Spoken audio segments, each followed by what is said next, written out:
guess someone else has that. All right, cool. Welcome everyone to our first discussion of Controlling Credit by Eric Monnet. We're talking about the first half of the book. And like we were kind of just alluding to a moment ago before we started recording, the book kind of has two pretty distinct tabs. I mean, they're about the same kind of subject, which is central banking in France in the kind of post-war era, and particularly focused on the kind of use of credit controls by the central bank at the time.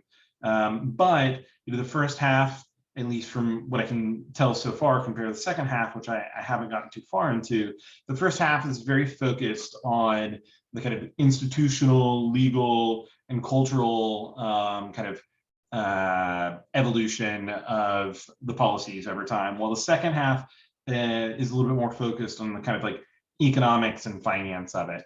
So, one half may kind of be more some people's predilection and another half others. I found the first half very dense, but very interesting. And I think there were kind of a lot of really interesting themes that we'll have a chance to kind of discuss here. But the kind of main themes that I was kind of finding as I was going through it was trying to understand the perspective of policymakers over the time in a way that is kind of not imposing a lot of the kind of analytical or intellectual frameworks that we have now on them. For example, something that he pushes against in the introduction that I think is kind of a natural tendency is to try to think about economic policy often as falling into, especially kind of central bank policy, is falling more of a kind of Keynesian perspective or more of a monetarist perspective. And he really argues kind of strongly that neither of these traditions were particularly influential or kind of penetrated in France at the time, and we really only kind of see some references to it in the kind of later historical period that he's referring to, or that kind of gets studied in the last part of the first section. Besides that, I mean, there are a lot of kind of interesting questions about what counts as monetary policy, what counts as credit policy, how to kind of think about measuring these things. And I think maybe it's kind of helpful to first kind of start off with the discussion about monetary policy and credit policy, and kind of the way that he's going to frame in the book, and the way that we might want to think about it, or compare and contrast different kind of definitions. And then maybe we can kind of turn to some of the different things that people found interesting, or wanted to discuss more, kind of confused about, or wanted to get other people's perspectives on. So kind of right at the outset, he defines monetary policy as broadly central banks' tools that are used to kind of affect macroeconomic conditions or variables such as inflation, growth, and unemployment. And then he defines credit policy as more focused on credit allocation across different sectors. And I think later, it becomes clear that these things can, really kind of blend together quite a bit. But I think that this is kind of an interesting way for starting to kind of frame the discussion. And I think already, often many people will be very specific about, what they consider monetary policy and not monetary policy. Is it, just changing interest rates? Is it, other kind of macroprudential tools, so on and so forth. So I don't know, I want to kind of stop and see just at the outset, how do people think about that kind of framing? Are there parts of it that you find kind of useful or confusing? Is it kind of, I don't know, clear to look at it that way? Yeah, I thought this was interesting. I'm usually, when I'm thinking about kind of where to draw the conceptual lines and different economic policy, I'm usually thinking about, okay, well, where's the line between monetary policy and fiscal policy? And I'm thinking about monetary policy as anything the central bank does kind of in the capacity of a bank. So it's expanding and contracting its balance sheet on both sides. Maybe it's, using open market operations and, expanding its holding of treasuries on the asset side or something like that. And then I think of kind of the regulation type stuff that the central bank does as kind of outside of that. But those regulations, of course, can have macroeconomic effects too. I'm just not thinking about them as much. So he's kind of saying that the credit policy is more concerned with how things are allocated within the economy. And then the monetary policy is, macroeconomic policy that affects the monetary system. But of course, fiscal policy can do that too, and that's not even the central bank. So it's just kind of, you have to kind of shift your mindset into his mindset of kind of what he's focusing on and what lines he's drawing between different things to kind of understand this book. I kept having to go back and I'm like, what is credit policy? What is monetary policy? According to his definition, because I have these kind of preconceived built-in definitions in my head. And then he also draws this interesting distinction between credit control and liquidity control. And in my mind, I'm like, well, what's the difference, right?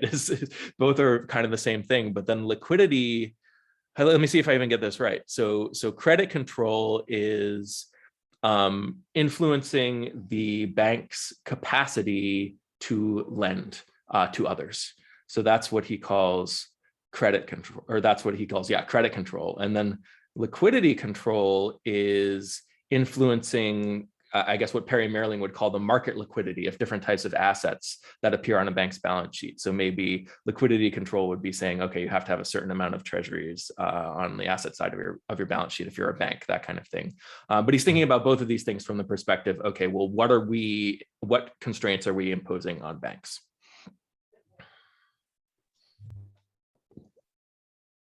So this is like an incipient thought. So it's a little bit in the spirit of brainstorming. What I think is interesting throughout what is happening historically is that there are changes to the structure of how credit is allocated and to what extent it's being provided by the public sector versus the private sector. So I was thinking about, and especially when they start discussing the difference between the credit selectivity versus like the heterogeneity, and to what extent is there segmentation within the market.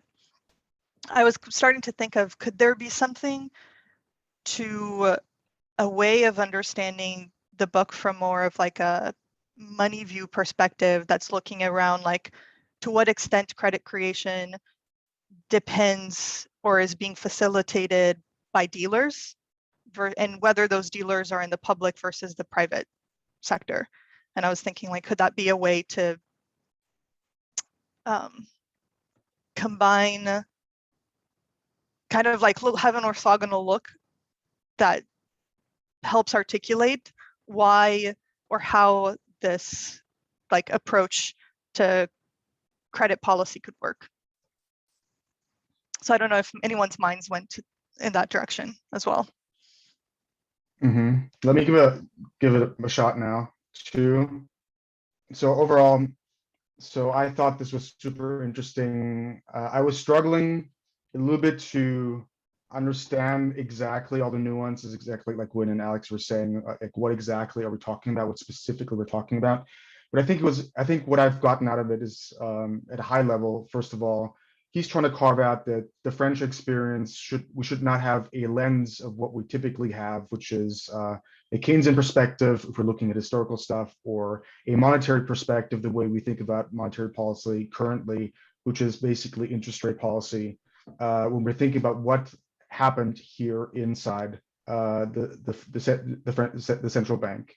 And secondly, we should also not take another perspective, which is from the political science, not from economics, but from political science, the dirigist, so the sort of Gaullist approach, where everything is controlled from the central government in a way that is, I don't know much about that, but I was also seeing he's trying to also make sure that we're not taking that lens as what's happening here as well. And so what I also in terms of the distinction for me, the clear-cut distinction between monetary policy and credit policy is, Alex, you said it right, but I think it's also thinking in quantities instead of in prices.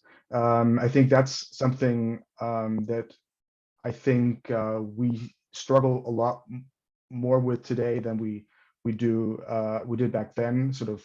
And I think it's also, I think, perhaps not helpful to think in dealers, because we're talking about dealers who are more general, dealing in entire markets, which is actually a bit more the modern version of the updates, where dealers are in a development after you liberalize, after you integrate the markets, after you bring all these different segments together. I think that's the consequence that of how to adapt dealers to make all these things go there. But what's happening here is a more old school kind of thing. Segmentation means that you have one bank dealing with that market. So it's segmentations where you're facing one specific area and you're not trying to interact, which also means there's no transferability or shiftability, the way Perry would call it, between different types of asset classes, right? So you're more in this old school mortgage, like you have this relationship, it's one-to-one, you don't have this transfer of ownership of assets. So that's how I thought about credit, this specific thing. And this is interesting for a number of reasons, because this helps us a little bit understand more modern discussions when we talk about industrial policy, because that's the missing piece right now when we talk about finance for industrial policy in the modern context, because everybody's starting to talk about this, but nobody has this intellectual piece to think about industrial policy. We don't know how to do this right now. And that's also the only thing we have right now is sort of the old school development banks, like we have here in Germany, the KfW or other development banks, but they're doing much more the old school credit policy that we just talked about, which is allocating, $100 million here for this purpose, and we just put it out only for these types of activities. And there's long-term credit for developing this whatever sector or this sort of activity. And you're not trying to transfer ownership over these credits, over these assets. You're not trying to do this and that. And I think, this is sort of a lost thing. I think we've lost our capacity to think in these categories because we're in this modern version, which is two things happened here. One, he's talking about how exactly this transfer happened. There's not like this neoliberal invasion that he was resisting against that as well. But he said it was a gradual thing. It was sort of it was the fight of against inflation that was actually this old thing could have worked better with. I still don't understand the exact story, but the old credit policies would have been more appropriate to deal with inflation. But then there was this intellectual battle of ideas about which policy would work best. But there was not a really clear shift the way we would expect it to play out from a more Keynesian or more monetarist perspective. It happened in different ways. But yeah, I'll just leave it there. I just thought this was my headline reading of the text so far. I'm just curious. I'm still trying to figure out a lot of details. Like the overall story is pretty clear to me now, but I am so confused about a lot of details in the text. So I think we need to also deal with some of those specific instances. Jay, that was super helpful. As someone who hasn't read the text yet, that was excellent framing for me to go into it. Thank you. Yeah, I think so. Just to respond to a few things that Gil said, and they kind of made me think a little bit, reflect on some of the reading. I don't know, maybe I'll save some of this for later because it was kind of a lot. But so first, on kind of defining credit policy and monetary policy, I mean, the way that he seems to define it is that it's like not just affecting macro variables, but like monetary policy is like the central bank affecting macro variables, while fiscal policy is, Treasury affecting macro variables, which of course, is already a bit of a, distinction. I think there's a whole chapter later on Treasury financing and things like this. But I do think it's interesting. I mean, for example, in kind of more contemporary central banking and monetary policy stuff, I mean, really the focus is very exclusively on interest rates, and often things, for example, like lender of last resort policy is kind of considered as distinct from monetary policy for the most part. And here, a lot of the kind of tools that, for example, get used in, for example, lender of last resort kind of stuff like discount window lending, are in fact the kind of primary, central bank policy tools. And that was the case for most central banks when they kind of originally started, including the Fed and the Bank of England, and they kind of evolve over time towards, and maybe evolve is too much of a loaded word, but like over time, this kind of transition from focusing on using discount windows and rediscounting to using open market operations and interest rate policy is something that's kind of happened in, by the time this book takes place, it has already happened kind of in the Bank of England and the Fed, but then, it seems to have happened later in other central banks. For example, often when you look at like central banking operations in emerging markets, they often also start with kind of like quantitatively oriented, focus on the amount of rediscounting and this kind of thing. So I think it's interesting. It kind of helps, provide a little perspective on what I think is often treated as kind of a historical curiosity for more Anglo-focused, central banking people, where it's like, oh, they used to use the discount window, as kind of their main policy tool, and now they use kind of open market operations. That's an interesting thing that happened a long time ago. But then when we're kind of reading here, we're like, well, this is more contemporary and, something that I think is, not just kind of what would you call it, like an artifact of history. And I think another part of that that's interesting that Jay kind of pointed to is that there are ways in which some of these kind of discussions are being had again, where, if the kind of credit allocation perspective is seen as kind of, the finance or monetary angle on like industrial policy, you could see things, for example, like greening the central bank being involved here, where you could imagine things like preferable rates being given to privileged sectors based on their carbon emissions and these kinds of things. And so I think this provides kind of a more contemporary history on some of these tools that maybe are kind of being revisited more these days.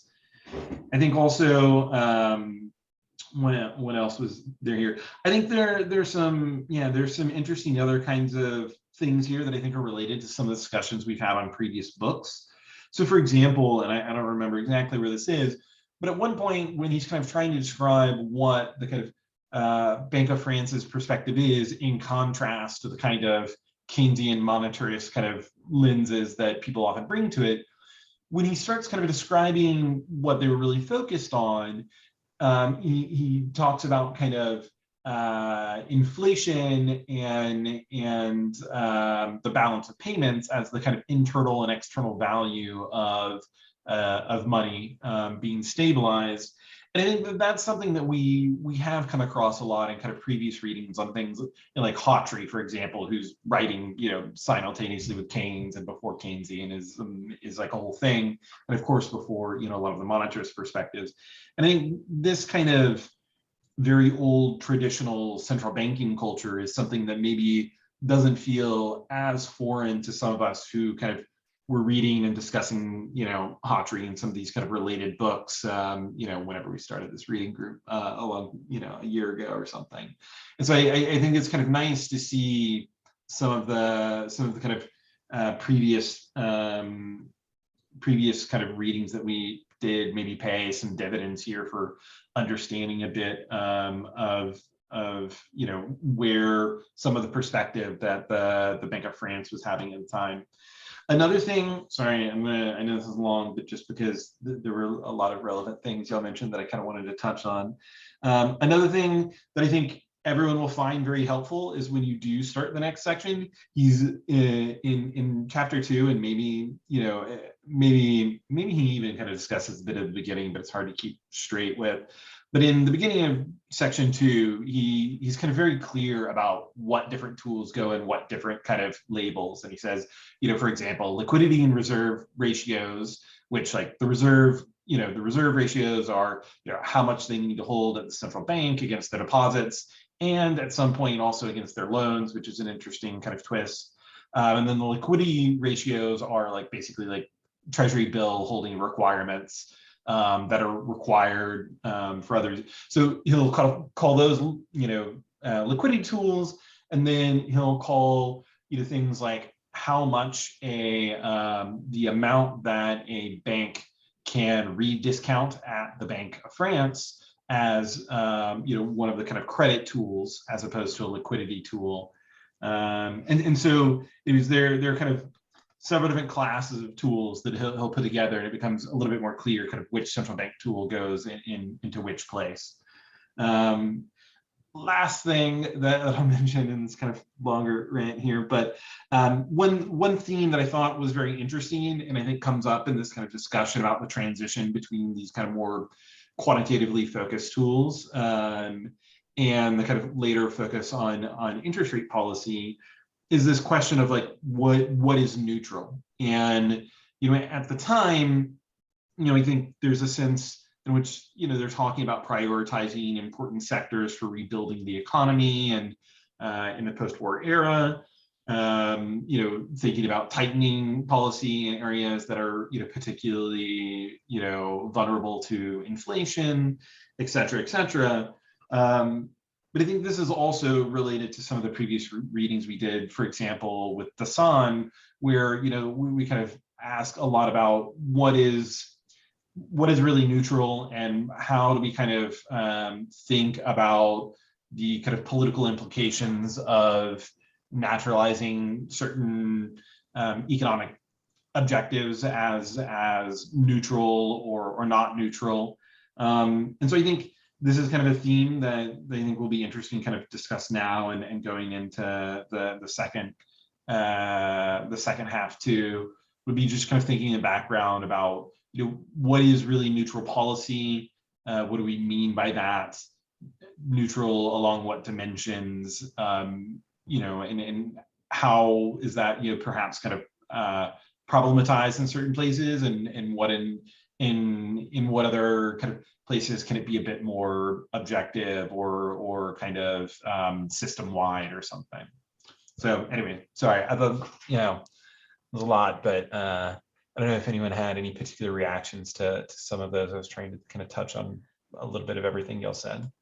Yeah, I guess like on that last point specifically. So I think one of the things that was really interesting, and as he's describing like the evolution of beliefs, was this specifically after post-war, there was this belief of, this Malthusian tendency in economics that you needed the state as a coordinating agent for the public interest, and that there was a belief in the state capacity and to do so in a way that wasn't authoritarian, but preserving of freedom and preserving of like the public good.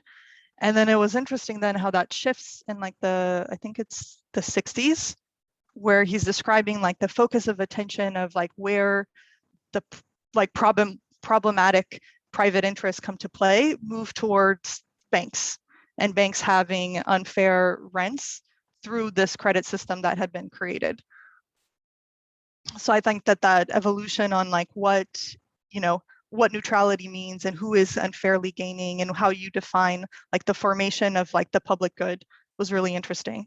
So it was not only that it shifted in terms of the banks, but also how you achieve a definition of like the public interest. So it was interesting that the first governance formation of the CNC was based on you needed, the public interest was defined by having representation from all the different parties. And then all of a sudden in the 60s, they're like, no, we're going to define the only people capable of defining the public interests are the economists. There was this professionalization of what the economic profession meant. And therefore it wasn't, if you had all of these people fighting it out, they would ultimately be arguing just for themselves. And what you needed was this neutral professional class to arbitrate on what the public interest should be. Yeah, it's an interesting question of ideologies and kind of competition of ideologies.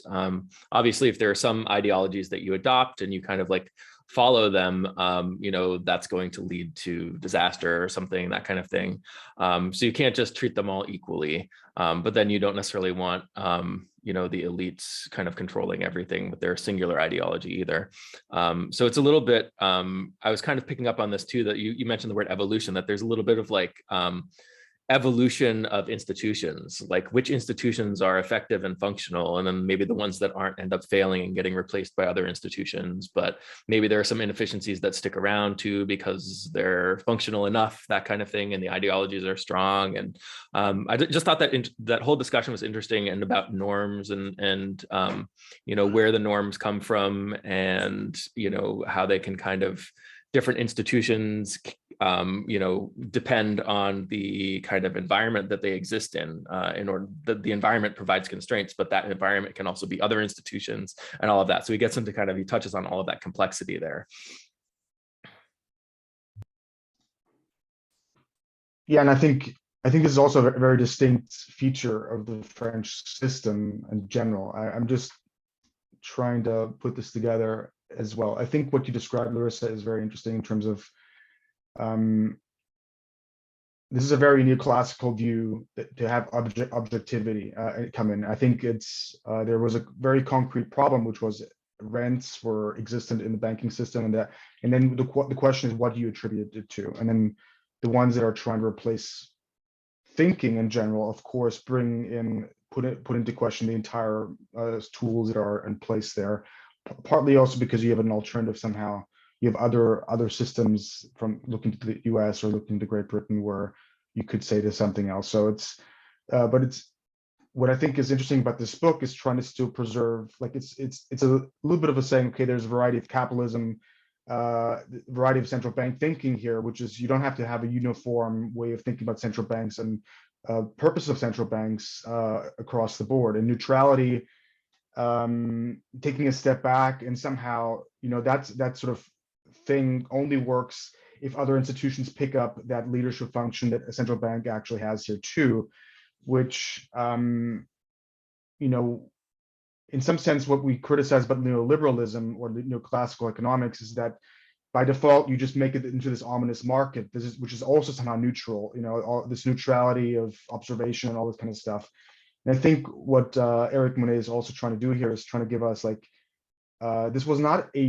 this was not necessarily a question that was apparent to anybody. Everybody knew that conflict was a thing, and the French have never been afraid to sort of voice their and battle it out, on the streets or in the institutions. And to somehow remove that feature now and just say, okay. Also, I think another element was that the state involvement in the market was a very sort of quote unquote feature of the French economy, and still to this day, and sort of to say that somehow the state is becoming a bystander is sort of an unnatural, very weird, not natural to the French sentiment, if you will. The French always felt like, yeah, of course, there's a market, and the state is a big part of that market, and it's a leader in this market, and it should be choosing and should be engaging and picking winners or facilitating developments here and there, which you will never hear so much from the Anglo-Saxon world. I think it's much more continental European sort of view of the economy.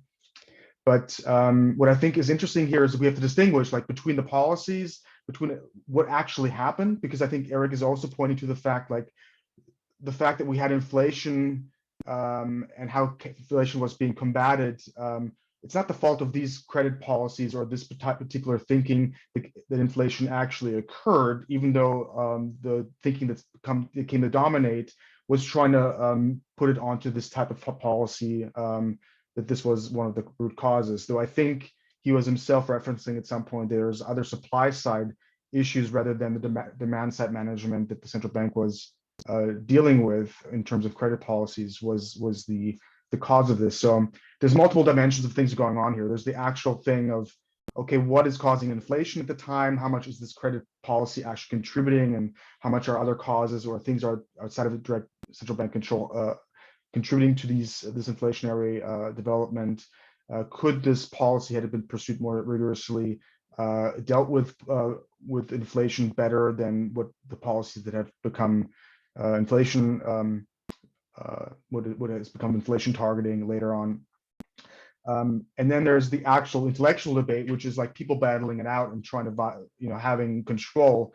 And we also know from other conversations that, of course, the fact that we have a Nobel Prize was also trying to professionalize the discipline, or trying to sort of say, okay, only certain types of ideas have been entered into the Nobel Prize. It's also trying to sort of create independent central banks. It's trying to create an independence of the professional class away from policy. So there's this distance that's being created, and we know the story from other places that there's an actual vying for positions that use ideology or ideas to get your way as well. And the fact, I'm not convinced that we should mix up these two conversations. I think these are separate. We have to see it separately. But yeah, it's an interesting conversation to have.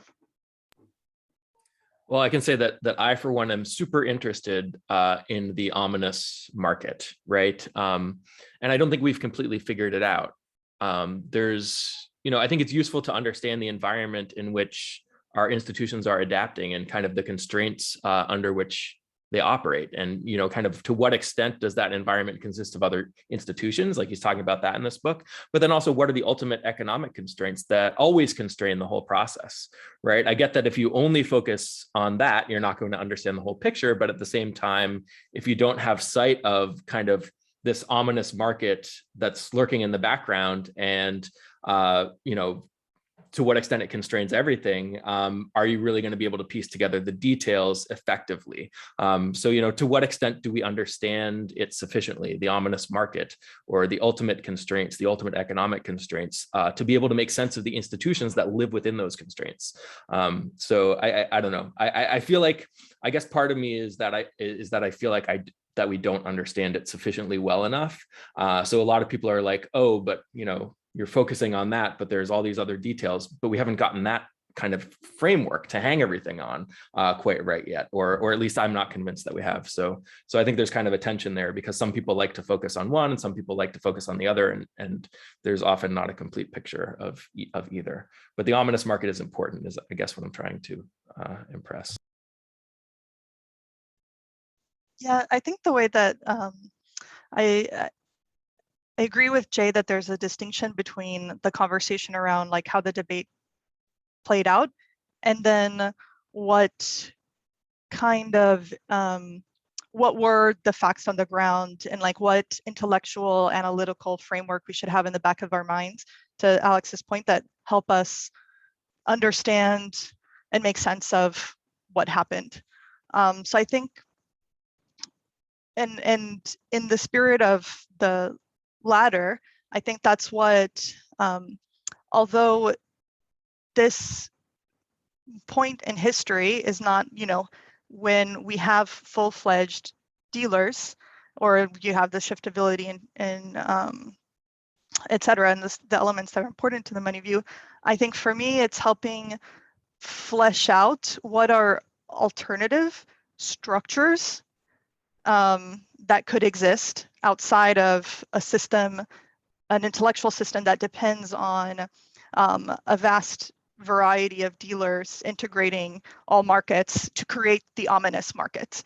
So I think it's like, in some ways, the intellectual, from all of the conversations that we've been having, kind of the intellectual analytical framework that's emerging in my mind is that there's something to the integration or lack thereof of different markets and how that's structured that impact the diffusion effectiveness of different monetary policy tools. So this is a moment in time when you didn't have a lot of integration, and you had this very French belief in that, the effectiveness of the state in creating new types of institutions, and they were concerned primarily not just with inflation, but also with the creation of this medium-term credit markets. And then, we're seeing that evolution of thinking of, if in a world like pre-integration, like how that worked and how monetary policy worked. And we're seeing the debate of, an intellectual front coming in. I don't know if we had talked a lot yet in this group about like the Mont Pelerin Society and like the the shift towards a view of the necessity of an integrated market. But then you can talk about that from the point of view of what happened historically versus to what extent is that type of thinking intellectually productive. Yeah, and it's an interesting question. You know, you can ask, what are the constraints on a closed economy versus what are the constraints on an open economy that's integrated with the rest of kind of the global economy? And then once you're there, you can say, okay, well, are there any advantages to kind of closing ourselves off to the global economy in certain ways? And I think, you know, Eric Monnet is saying that's a lot of what France was doing, was they were kind of closing themselves off so they could kind of focus internally, that kind of thing. Yeah, so one kind of thought on the kind of like market versus institutions thing, and then I also wanted to kind of ask a little bit more of a kind of a macroeconomic focused question. But so you know, the idea about the kind of relationship between the markets and institutions is kind of an interesting one, and to what extent there's like this kind of independent, abstract, kind of idealized market system and market forces that are kind of at work in particular places. I often think of, and this is just kind of my perspective, but I often think of the market as like an institution itself, and it's kind of in a symbiotic relationship with other institutions. And much like, you know, say like legal institutions, there's not necessarily kind of one, you know, way that they necessarily work, but, you know, they often kind of come in different flavors with different, you know, with kind of common features and aspects that we can kind of learn from. You know, for example, you know, in the legal system, we know that, you know, there are kind of common law systems and civil law systems, and, you know, of course the laws in any particular place are different, but we know that, like, you know, when we're in a common law system, there's certain kind of, you know, logics and processes that we kind of expect to work, and how they operate, and in civil law systems different. And you know, I think it's somewhat similar kind of in markets too, where, you know, it's a little, I mean, of course we can always talk about, you know, what would happen in kind of a, you know, very specific neoclassical kind of market type system, but, you know, in general, there's this kind of this potential kind of multiplicity of different kind of market structures that could, you know, I think here we can see often how the central bank is operating with the market and kind of, yeah, like evolving with it in a way. And I think there's some kind of interesting examples he gives, for example, where, you know, certain tools were kind of used at one point, and later as the market kind of evolved, you know, were found to be less effective and needed to kind of be changed and stuff. So, you know, on the kind of, you know, separate from the institutions thing, and actually maybe a little bit back on Alex's kind of last point about open versus closed economies, and some of these kind of more macroeconomic questions, I thought kind of two kind of bits of kind of macroeconomic perspective that I thought were very interesting. One is this kind of broader theme that he has throughout the book, which is that, you know, we often kind of talk about the Bretton Woods era as being an era that kind of stabilized national economies. And he's very much arguing that, you know, that perspective is one that kind of often looks back at the Bretton Woods era and says, oh, interest rates weren't really changing, you know, central banks were very passive, and, you know, the Bretton Woods system, you know, created a certain amount of stability. And he, in contrast, is kind of saying, no, in fact, all these other non-rate policies were being used to actively stabilize the Bretton Woods system, and that you kind of miss them if you're just like looking at, you know, the policy rate or something at different central banks. And instead, there's this kind of active effort to manage inflation and its relationship with, you know, balance of payments in order to kind of manage the system. And so, you know, and of course, the second half of the book is the managing credit. So we'll talk kind of more about that next time. But I think as like an intellectual kind of perspective, it's a very nice kind of way of inverting what I think is kind of the one paragraph you often get in like an undergraduate textbook on international macro, where they say, Bretton Woods was this kind of stable period, but at some point we stopped and blah, blah, blah. The other part that I thought was very interesting, this again, I think is kind of just a way to relate it to both kind of conversations that are being had now and some of the readings that we've done before. But you know, he talks about how when he's kind of talking about how it's very much not a Keynesian perspective, he specifically says, you know, when they talked about how the central bank affected inflation and employment, it was never, you know, here we're kind of focused on the employment part. It was never through some type of Phillips curve, you know, kind of story. It was always through this idea that you kind of stimulate investment, which, you know, requires hiring people and creating more income and this kind of thing. And it's interesting because I think that again harkens back to the kind of like the Hawtrey kind of reading that we had, where, you know, in investment is the kind of major lever of the economy that central banks operate through. And I think this is something that people kind of often talk about and gets looked at in research. But when we really kind of talk about macroeconomic theory, you know, and macroeconomic policy, the focus on kind of investment is often, you know, very much kind of downplayed to something more like a Phillips curve story or something else. And you know, I don't know if you'll follow Luke Fornaro on Twitter, but he's an economist in Barcelona, the last school that I was at, and he's very focused on this kind of trying to bring back a certain amount of emphasis on the role of investment as kind of an intermediate transmission for monetary policy and kind of a macroeconomic objective. So I thought it was kind of interesting to see this kind of contrast here and compare it to kind of our previous readings on Hawtrey. So yeah, those are kind of my two more macro-y thoughts, is this focus on investment over the Phillips curve and this kind of focus on internal and external kind of money value management as a way to stabilize the Bretton Woods system, as opposed to, you know, the Bretton Woods system being some type of top-down stabilization policy. Yeah, and the investment relates to kind of what he talks about with credit selectivity. That kind of by limiting some credit, you might think that's kind of an anti-inflationary policy or a deflationary policy or something like that. But by limiting some credit, you create room for other credit, the kind of credit that you want to target, that kind of thing. So that's a matter of like kind of allocating investment optimally, that kind of thing. And if you do that better, if you allocate investment better, more productively, then you're going to increase your economic capacity more, that kind of thing. And that's going to be the opposite of inflationary. There's more stuff for people to spend money on.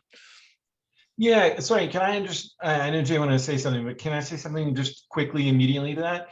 It's very interesting because I think this is a discussion people are having a lot now too, right? Where, you know, on the one hand, there's kind of like, oh, we have all this inflation, you know, especially in the US, and is it because of excess demand?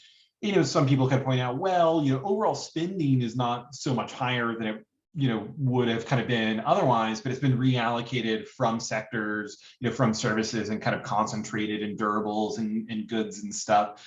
And so there's this kind of allocative aspect of it where, you know, we're getting a lot of inflation, even though kind of overall aggregate demand is not necessarily kind of profoundly beyond what one would expect. And this kind of disaggregating the kind of macroeconomic perspective, I think, is very interesting. And you could imagine a world, and, you know, I'm not saying this is already highly simplified, but you could imagine a world in which, you know, the central bank kind of looks at that and says, ah, well, you know, if we make it easier to get credit to, you know, automakers and, you know, truckers and, you know, the ports and all these kinds of things, you know, perhaps that is a way in which increasing credit could in fact be deflationary because you're changing the composition of it. So, you know, this kind of yeah tendency, especially kind of in the kind of neoclassical macroeconomic perspective, to aggregate everything, you know, perhaps is missing something now, and this story, you know, perhaps has something to say to it. Sorry, Jay, I jumped in front of you. No, this is exactly right. A very similar point to what I was going to make. And I think this brings us much more. I think Yeah, I think I have a couple thoughts. But the first one, let me just go right back to the initial question that Alex posed to start off this sort of segment, if you will, which was about and Larissa, you talked about this too, which was what is the ominous market? And I think it's a much more concrete thing in this period, because if we go back to Perry's stuff, he makes this pretty clear, which is Bretton Woods is built on a system where states interact with states, and all the private markets have disappeared. So we're talking specifically with very segmented markets, national markets, and within national markets, we're talking about all these sub-markets in which there are not deeply integrated relationships between all kinds of different actors, and the state or banks have a very specific role in these markets in these segmented markets. And now, as we are having an economic revival, we have market development basically means integration in every form we can imagine, both domestically, but also internationally, which also he points to the emergence of the Eurodollar market and all these other markets. And that puts a new kind of tension on this segmented environment. And there are a couple of answers to that.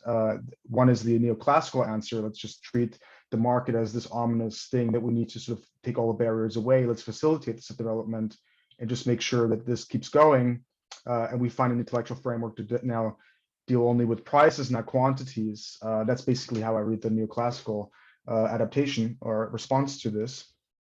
And there's some sort of we need to find this natural price and try to get the barriers away from all these unnatural barriers away from. But I think the current development, also what you just said, Win, is exactly right. That we're now actually currently much more in an old world where certain markets have been completely closed off. Not because there wouldn't be demand for services, but because there is a lack of supply, because we cannot have that supply. We cannot get cannot get to those services, and that money is, there are available balances that are just unnaturally, if you wanted to take the neoclassical, are being reallocated to other sectors. So we're seeing inflation, that these tools that are sort of treating all these this liquidity between these markets as natural, sort of there's no qualitative distinction between how those different things would interact, those different areas of the economy would interact.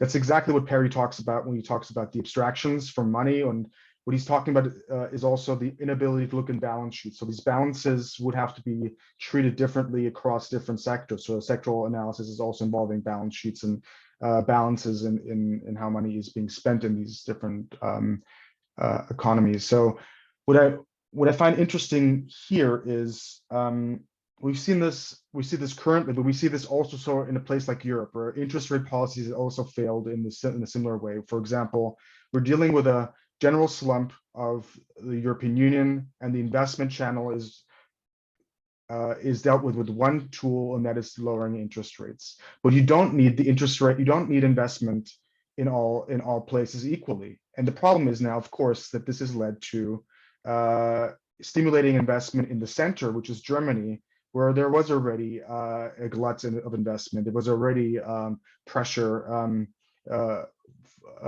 to, on the real estate market, on the labor market. There was already a booming economy because they were exporting to China, while the periphery of Germany, periphery of Europe was collapsing. So here again, you see the problem with, if you don't view this as a sector, or you have this, as Wynn said, this aggregated view of things, you have a problem with using this one tool to deal with a problem that is much larger than this tool can actually deal with. And actually trying to reestablish segmentation would be an interesting intellectual exercise. But the problem is, of course, that with all the arbitrage that's possible, you can hardly do that in this modern context. It's very difficult for us to actually implement this type of segmentation if we allow the market to be as open as it is, because obviously this is what carry trade is all about, right? You're using interest rates from one country for another,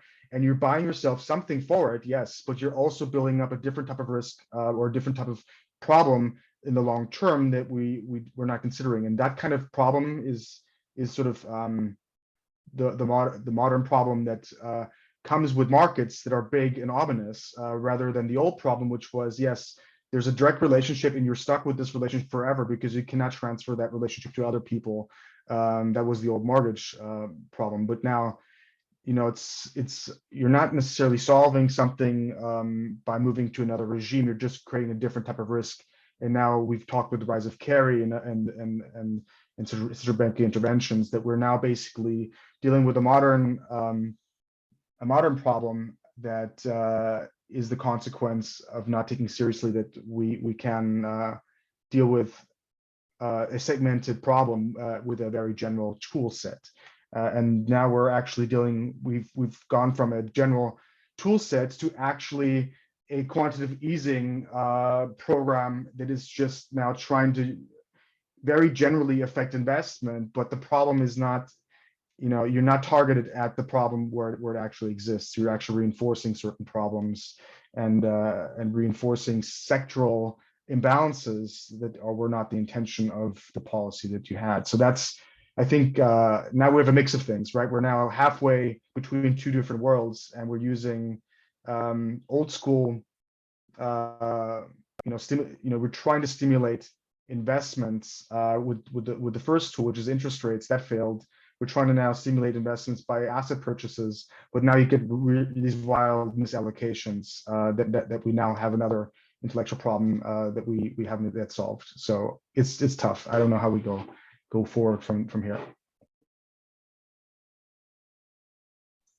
Yeah, I mean, I think there are a lot of kind of, I think this gets a lot to the kind of the question of both kind of neutrality and kind of naturalizing different kind of practices and policies. In an effort to kind of be quote unquote neutral, we get this kind of shift in central banks from using kind of more targeted policies to kind of things that just affecting the kind of money market rates in general, like the kind of open market operation process. And there may be something that's kind of lost in that, where perhaps it becomes less of an effective tool in certain environments and this kind of thing. And then I think as the kind of practice evolves, I mean, it's actually interesting. I mean, on the one hand, I think that practice often kind of, or research and theory often kind of follows practice in a sense. And when the central banks kind of move to kind of focusing more on interest rate policy, for a long time, economic theory kind of kept focusing on like the quantity of money in a very kind of like monetarist kind of perspective, which may have already had its problems or challenges to kind of begin with.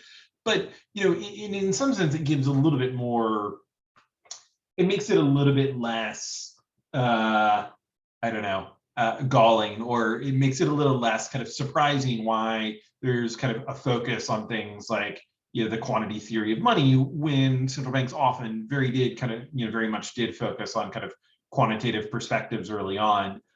And it's interesting because then as central banks kind of move to focusing more on kind of interest rate policy, theory takes a long time to catch up. And I remember if you read kind of the first introduction or chapter or whatever of some of the kind of classic New Keynesian textbooks, I mean, they're very proud of themselves for focusing on the interest rate, and they're kind of saying, economic theory for the most part is kind of focused on the quantity of money, but central banks always focus on the interest rate, and we have kind of a model here that focuses on the interest rate as kind of the main policy tool. And maybe that's somewhat accurate for a lot of central banks these days, or I mean, it's very accurate for a lot of central banks these days.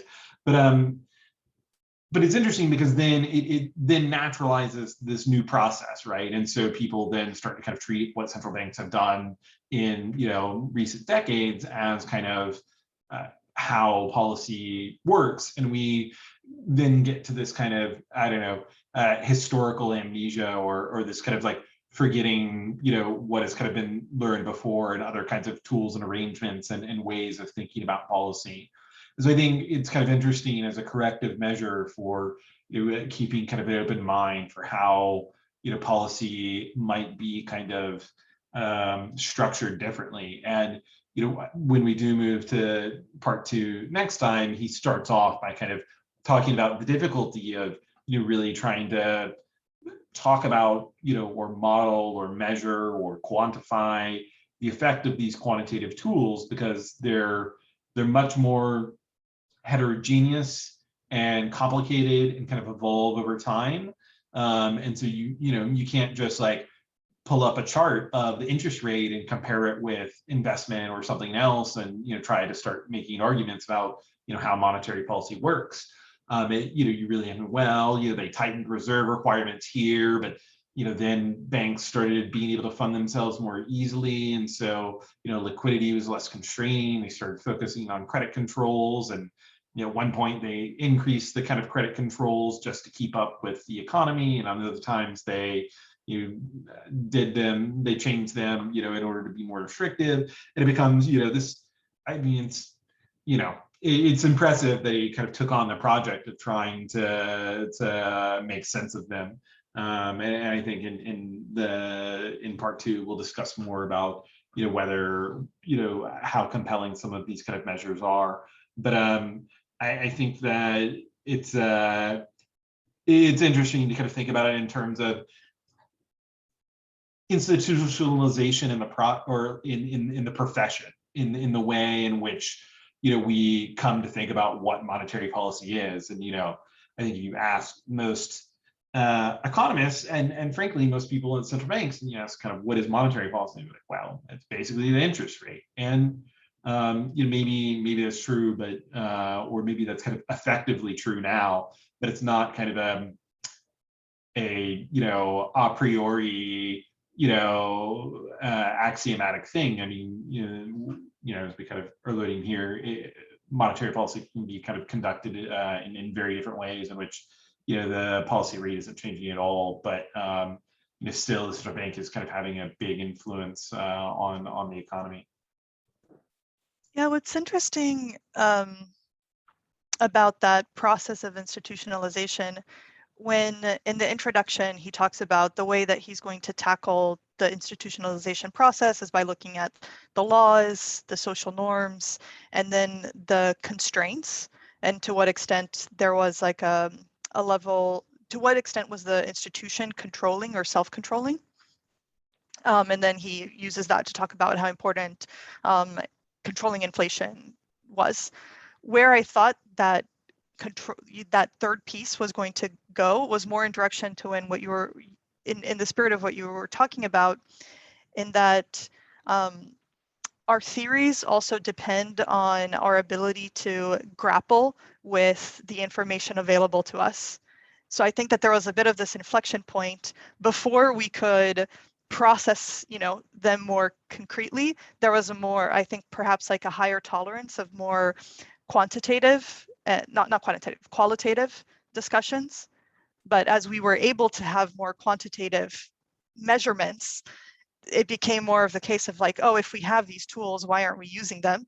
And I think perhaps that's why there was a simplification at first of like, okay, well, we know these measures, we know we can look at an interest rate and do all of our regression analysis and manage it quite concretely. So I feel like that had an influence in perhaps simplifying how we thought about our theories based on what we could actually measure at the time. But what's interesting now is that we have a bit of like the opposite problem, and we have like a much richer toolkit of both data sources and methodologies to deal with, and a harder time on reaching consensus on what should be institutionalized and where that debate should happen. And should it continue in the economic profession, where there's then you get into like the structural revolutions of like scientific process, like the Thomas Kuhn kind of stuff, or will it happen somewhere else?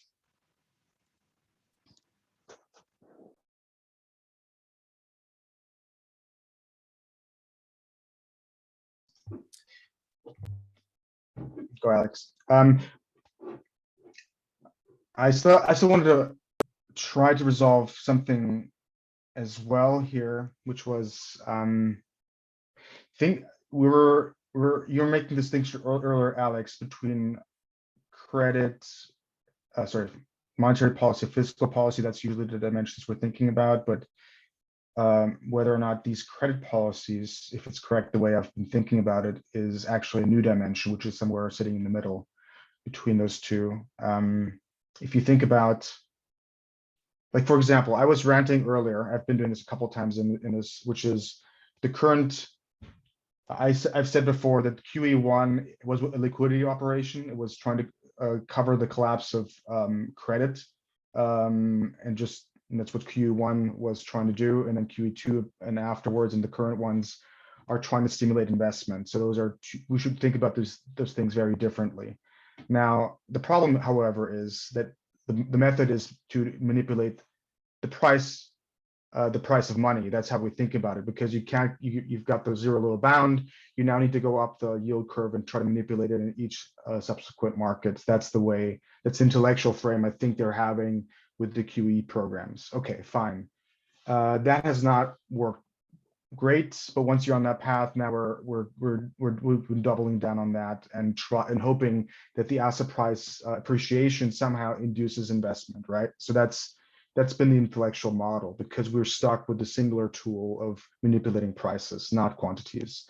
Now, this type of thinking here that has been lost somewhere could have allowed us to say, okay, we can allocate, we want investment of X amounts in this area. Let's do it. Let's tell the banks we rediscount at a higher interest rate than other loans, anything that's going on here. But we don't have that kind of system anymore. We don't have direct loans anymore the way we had it. We are doing it this in markets. So it's this sort of shift into this marketization or marketable securities versus these loans, the way we're thinking about it here. So if we had that intellectual apparatus, we would not need fiscal policy directly, the way Alex has been saying. We could have just said, okay, the central bank allows us to lend X amount into investment into this area, the way we would, a development bank would usually do it, right? The development says, okay, here in the countryside, the German state says, we are in on new battery technologies. So anybody that's doing battery factories, blah, blah, blah, can build something here with this X amount of $1 billion in loans. And the development bank can go out there and just lend here for long-term loans for building these factories. Fine. You know, the amount that's being allocated, it's a quantity, not a price. And that's actually, I think we've really lost the ability to think of just saying directly, like fiscal policy is about quantities, right? That's how we think about it. But this credit policy also, it's a central bank, or it's a banking operation versus a fiscal operation. And I'm really intrigued by this thing now after this discussion today. If we had the ability to just say, okay, instead of this quantitative easing or these asset purchasing programs, we now are talking about a Green New Deal and all this kind of stuff, but all we're doing is using MMT to justify, which is just another QE on higher, QE on steroids, if you will. What we really need is to have a really nuanced conversation about where investment's needed. How do we actually get money there? There's many different ways to think about it, but if we're thinking about the private sector doing it, we don't want the government to do it, then we need to extend a public credit allocation to a private operation that's actually doing something there. You just say, hey, we're gonna allow you to lend freely, and there's going to be some discounting or rediscounting of these types of relationships, these financial relationships. And this could actually help us do a lot of good here, because we're still, even with all this QE, now we have the problem of how we unwinding this. That's the first question. How do we do that? Nobody knows. But the second question, how do we actually get the kind of investment for the green stuff that everybody's talking about? And that's not clear either. So I think rehashing some of these ideas might be really interesting for a number of reasons. And I think the segmentation of the market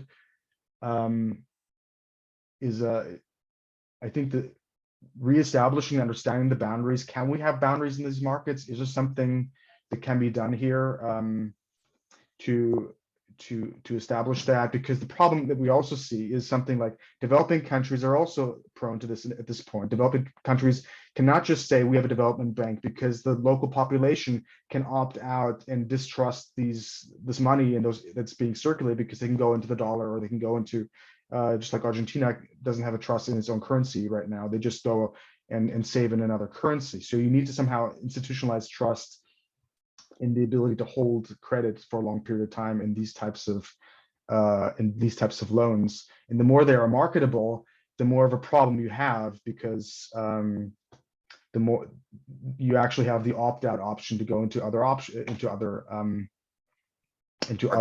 currencies. Yeah, thanks. Yeah, I just wanted to quickly respond to one of your points, Jay, which is about can you really do everything in monetary policy or through the central bank? And do you really need fiscal policy? And I think unless you can allow a central bank to kind of run a deficit and build up a negative net worth on its balance sheet, there's always going to be something that fiscal policy can do that central bank policy can't do.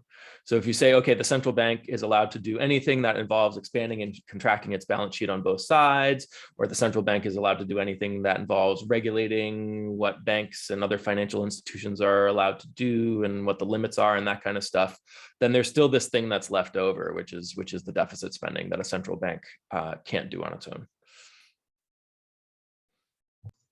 A couple thoughts on these kind of like big kind of like, you know, meta, what kind of policies are we talking about?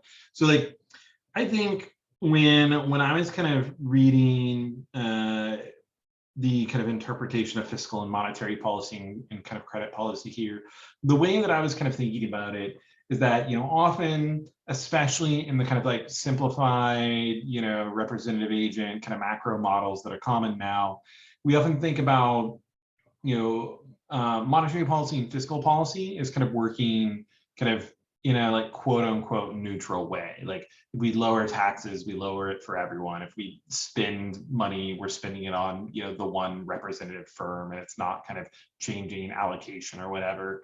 And similarly with kind of monetary policy, I think we're raising and lowering an interest rate, and that kind of affects everyone's credit more or less equally or something. And of course, you know, there are much more subtle models that look at like heterogeneous agents and all these kind of things, but like in general, and I think this is kind of a common theme, you know, something that, you know, I heard kind of mentioned to me several times when I was kind of entering economics, which is like, you know, we're very interested in kind of like the level of spending, but not so much kind of the composition or whatever, or that, you know, economics is worried about, you know, growth and not distribution, and distribution is politics, and, you know, economics is growth, and, you know, these kinds of things, right? And you know, economics is kind of neutral to those questions. And, you know, I think in these days people have a better kind of understanding of that, but it's still very much a way in which, you know, I think people kind of get kind of introduced to some of these subjects. And so if we think about it in that simplified, you know, not great way of thinking about it, the kind of interpretation that I was taking here was that like fiscal policy and monetary policy are kind of generally about, you know, increasing and decreasing kind of stimulus or money in the economy or what have you, kind of in a quote unquote more or less neutral way. And then industrial policy is something like the more allocative and distributional aspects of fiscal policy, and credit policy is more like the distributional or allocative aspects of monetary policy. And so I kind of had in my mind this kind of like 2x2, which is, you know, every economist's favorite thing to do is like make a little 2x2 matrix of kind of like fiscal policy on the one hand, kind of in levels of like fiscal and monetary policy, and then, you know, industrial and kind of credit policy. Now, like credit policy is the kind of monetary policy analog of industrial policy, whatever. Maybe that's too much, but like that's kind of the way that I've been thinking about it a little bit. Second thing, and, you know, this is not, you know, particularly important to the specific kind of readings here and a bit tangential, but on Alex's last point, like, I don't know, I mean, you know, central banks could run deficits. I don't think there's any problem with the central bank running a deficit, at least any different than, the fiscal authority or whatever running a deficit. I mean, I think of them as, consolidated, a consolidated balance sheet, and, they could very well just be one institution if they wanted. In fact, there were. I mean, I can't remember if it was in this or no. I was reading something else about how, the Fed used to be operated out of the Treasury building and stuff. Anyways, to me, it's less about of course, once we kind of institutionalize different tools in different places, then fiscal and monetary policy will have kind of distinct financial and economic effects. But that's kind of a policy choice, and doesn't necessarily need to be done that way. To me, I think of it as, the difference between fiscal and monetary policy kind of approaching things like, allocative and distributional questions are, one, what tools have we kind of chosen to put in each institution? And, is that kind of a good or a bad thing? I mean, maybe there's a certain benefit to doing things through fiscal policy, and maybe there's a certain benefit to doing things through kind of monetary policy and central bank tools. And that's probably particular to the question, and blah, blah, blah. I think, I think about a little bit, and like, what tools have we kind of assigned to each? And second, and this is, back a bit to kind of the institutional questions, but like, typically we think, typically the Treasury is kind of, or Ministry of Finance, whatever, is run by either an elected official or someone kind of directly appointed, appointed by directly, and kind of like day-to-day accountable to the executive. While we think of central banks as kind of generally kind of institutionally kind of what's the word, like I don't know, the flattering word is independent. The more kind of objective term is probably like insulated from the political process. And there may be good reasons to have certain things insulated from short-term political processes, but there could also be certain kind of shortcomings and challenges to that. So I think to some extent, I'm not so worried about kind of the capacity of central banks to conduct industrial policy, at least insofar as like, what are their kind of institutional limits. I guess I think more about, one, are they kind of the best tools for that? And maybe in some places they are, in some places they aren't. And two, is it something that we want to have kind of politically insulated, or not? And that, I think, is a difficult question. I mean, I don't know. That's, I think that's a difficult question. Yeah, I get what you're saying about, conceptually we can kind of combine the balance sheet of the Treasury and the central bank, and then, fiscal policy, monetary policy, what's the difference? I suppose if you're doing that, then we can ask the question, why do we even need these two terms? What do they mean, or do they mean anything anymore? Is there a difference between fiscal policy and monetary policy? And I guess at a conceptual level, so part of the reason why, I guess why I'm insisting that that central banks have to expand and contract their balance sheet on both sides is because without that, maybe there's no use for the term fiscal policy. And I like to think about these things as different things. And I like the expanding and contracting on both sides for the central bank as its own balance sheet. I like to be able to think of that as analogous to any other bank or banking institution, that's what they do. And then the Treasury does this special thing that they could do with fiscal policy, that kind of thing. No, I mean, I totally agree that these are kind of useful terms, and yeah, I mean, they're very practical and useful terms. And just more like, for example, when you mentioned that, can central banks run deficits? And they have, and they can, and I think it's a non-issue, really. And many of them have very cute accounting processes to prevent there from ever being negative equity. But of course, like, economically, they could have negative equity, and many of them, I think, Chile and maybe the Czech Republic and a couple others have had, negative equity for extended periods, and it's really kind of a non-issue. It's usually kind of more, well, it's often correlated with bad decisions, but it's not really, I think, like a financial constraint, right? To the extent that it is, though, and I think this is something that maybe you were kind of getting at, or also kind of relates it to my point on the kind of like the politics of it.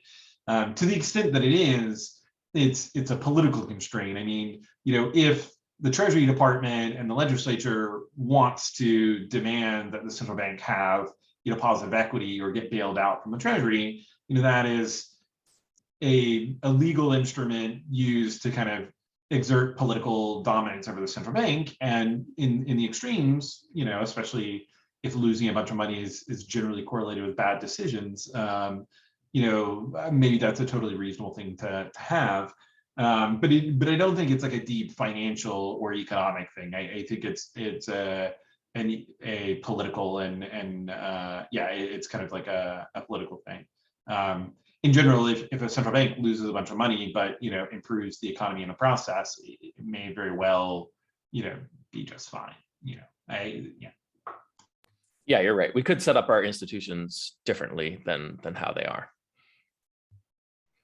Yeah, and I think that in keeping, like, I think it's productive to use different terms, because it also helps the imagination think of around the different functions and who is performing those duties within like the market, keeping with the theme that like there are many different ways that you can organize the market.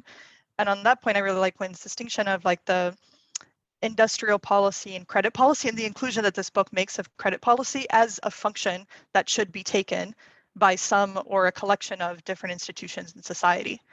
Because then you can be thinking around like how is that role and how is that function being fulfilled?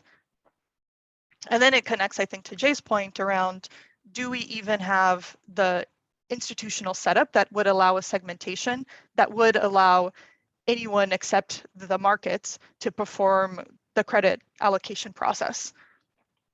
Because I think we've completely delegated it to a decentralized private sector decision making, but are there other institutional setups, and like what kind of institutional setup would allow that? Because I think what was interesting in the historical analysis was the highlighting not just of the central bank, but the CNC and like the governance of that. Because I think we also get, we in many times like the discussion gets simplified that the only two forms of governance are politically appointed or like the independent / insulated. But what was interesting to me as well is that there are many different ways of even creating the appointment process for this insulation or independence. There's like a multitude of choices as well.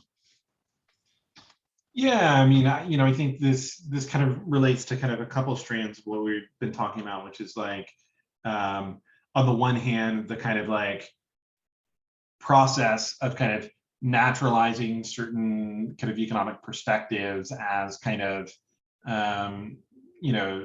technocratically objective or something like that, and also about the kind of the political aspect of it, to what extent central banks were kind of, more or less independent and more or less had kind of, political constituencies in their kind of day-to-day operations and stuff. And so, I mean, it's kind of an interesting question. I mean, you could imagine a central bank being completely insulated from the Treasury Department, but being directly elected or having representative stakeholders from different parts of the economy or things like this.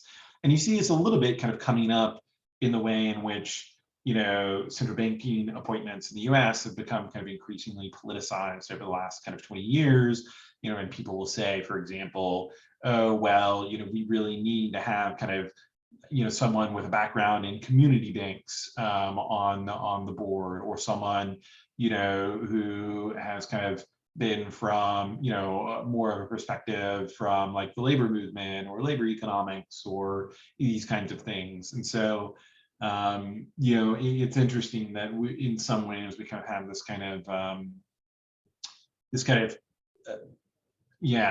of roundabout way of trying to kind of, or you know, roundabout way in which some of these things get kind of repoliticized, and it's not immediately obvious that, you know, I mean, I think the traditional story is that the kind of politicization of the central banks is, you know, bad.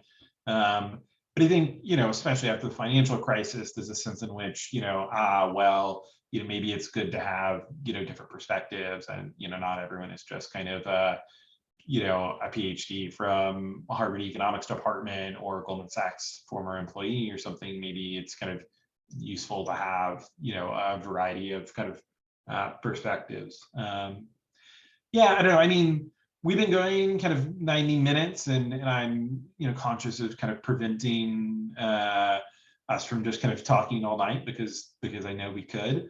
But at the same hand, on the same, you know, I'm losing my idioms here. At the same time, I would also like to, you know, not prevent anyone from getting in any kind of last kind of thoughts or questions they had. So, you know, were there, you know, we're kind of just wrapping up here. Are there any aspects of this first half of the book that people felt like we didn't get a touch on that were particularly interesting or important?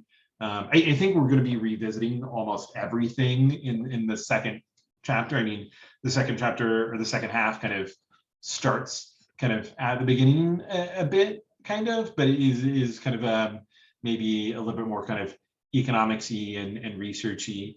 So, you know, this doesn't have to be kind of the last time that we talk about anything, but if you felt like there's something either in this conversation or in the first half that we haven't talked about that you want to get in now, this is your chance. Just a really quick thought, and I think this is something that's maybe a challenge to what you, Alex, and you once said, you know, about the limits of central banks, it only being a political limit. I think that's true for the US. We don't have to debate the US, but if you're thinking about any other country, this whole idea of marketable securities is something that popped up in this conversation right now, that like even a currency is a marketable security if you think about it, because there's a market. So if Argentina goes out and does whatever it does, and its population immediately there's a market, or there's a demand for going into another currency, and that's established somehow, then you have a problem. So there are very clear economic constraints in the case of Argentina or another, say, developing country. But for the US, I think we don't have that, because there's always demand for that dollar. But I think this puts some brakes on the whole industrial policy debate that we might be having, because industrial policy primarily is development strategy, which is, if you're thinking about this type of thing, then we have a completely different conversation about what limits exist. Because something we didn't talk about, which I really want to talk about next time, if we take seriously these credit allocation problems, then we also have to talk about interest rates and differentials, essentially, a little bit more, because a country like Georgia will have interest rates up to upwards of 50% if you're trying to only tap local capital, local capacity to do whatever. And in most economies right now, have to do anything go through the dollar. So you have a dollarized kind of issue. Like it's really difficult to sort of not think about these policies in the modern context without taking into account this sort of at least implicit marketization issue that these assets go through. And I think this is also essentially what broke down Bretton Woods. I think that's also the story. Like there were these capital controls, but there were ways around it, which eventually disintegrated the system. So we have to, even for that old time, that was kind of the reason that the segmentation no longer worked the way it maybe had worked previously. So I'm not sure. I really want to have a discussion about the limits of this type of this kind of policy. If we try to rehash it, what needs to happen as well. Yeah, I think you know, if you cut yourself off from international trade and international finance completely, that's a different story from only cutting yourself off partially. And in the real world, everyone only ever cuts themselves off partially. So that makes it a lot more complicated. So then you have real economic constraints that come in through the connections you have to the global economy. So there are those constraints, the connections that have to do with you connected to the rest of the world. But then there are also constraints that apply to a closed economy as well. And you can take the global economy as a closed economy, or you could take an economy that's more developed and more kind of centered on itself as maybe an approximation of a closed economy or something like that. But I think, both of these sets of constraints are real economic constraints, and the institutions, develop in that context. So I think there is something big and ominous and natural in the background. Maybe we shouldn't call it a market, but there are certainly scarce resources that are constrained in how they can be allocated, right? And regardless of your ideology or your institutions, that's always going to be true. And some ideologies and institutions are more compatible with effective allocation of those scarce resources than others. So, yeah. Yeah. I mean, and just to kind of clarify on Jay's point and what we were kind of talking about earlier, I mean, I didn't mean to suggest that like central banks can do anything. What I meant to say is that their limitations, in my perspective, are not very different than like the fiscal authorities' limitations. And so like, in a small open economy, I would think about, the central bank and the treasury's kind of limitations somewhat together. And same thing in a large, economy with a kind of a small open sector or something that maybe is kind of more internally focused. And I agree that even if you aren't kind of a small open economy who has this kind of, severe kind of external constraint, there are also internal constraints, both in terms of like the scarcity of resources and just like how those resources are managed, whether it's kind of efficiently or not. So, again, it's not to say like, yeah, it's like a magic wand and we can do anything. I was just trying to say that like, on the point of like, what can central banks do versus what the fiscal authority can do, given a particular kind of government and institutional setting, that those are kind of end up being kind of more political decisions than economic ones, even if they are in an economic context that kind of constrains both of those institutions.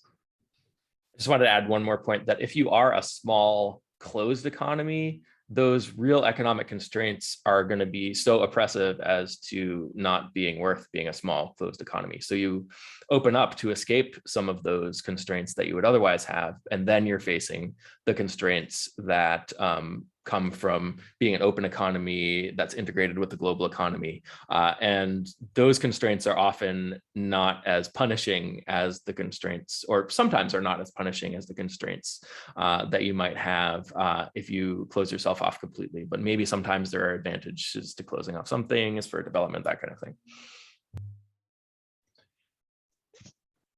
Yeah, I feel like that's worth, easily worth another 90-minute discussion. And it would be interesting to find examples, because I feel like the problem is that I don't know, what are some good examples of closed economies, small closed economies, where we can observe their constraints? There aren't, North I mean, maybe Korea. North Korea, yeah. But there really aren't examples because it's so impracticable. It's like the example of like a pure barter economy or something like that. Like these are counter examples to show something that's not feasible. I don't know, because I Maybe feel like there's historical a like lot of tribes or something. Yeah. No, because I feel like there would actually be a lot of an economy that chooses to close itself today would not look like a barter economy, but could look massively different. Yeah. But it'd also be super interesting to look at banking in the Soviet Union. I think we should get Jacob on here, because I think there's a lot of this type of stuff actually happening there, much more than I'm pretty sure that we can learn a lot in terms of the central bank operations and how things were accounted for between the different authorities. Well, obviously there was no marketization. These things were allocation was there. It was there for good. There was no more back and forth. But that would be super interesting to really hear Jacob Fagan, about exactly how it worked in the Soviet era in terms of the banking sector. And then Yeah, when if you're on it, I think Brazil is such a weird case. I've just not figured anything out there, which is interest rates are all over the place and there's all relational. It all depends on where you're situated. I'd really love to figure something out in terms of, and it's a, you know, it's a big economy. It's still amongst the most closed in the G20. So it's kind of an interesting case. Yeah, I mean, maybe we should wrap up the recording here, and then we could talk about, whether we want to try to figure out a book or something for that in the future. I think that would be interesting. But yeah, let's wrap it up for now, and then we'll go on to the second half of the book in 2 weeks. Thanks, Win. Thanks. Yeah. I don't know who Thanks. kind of controls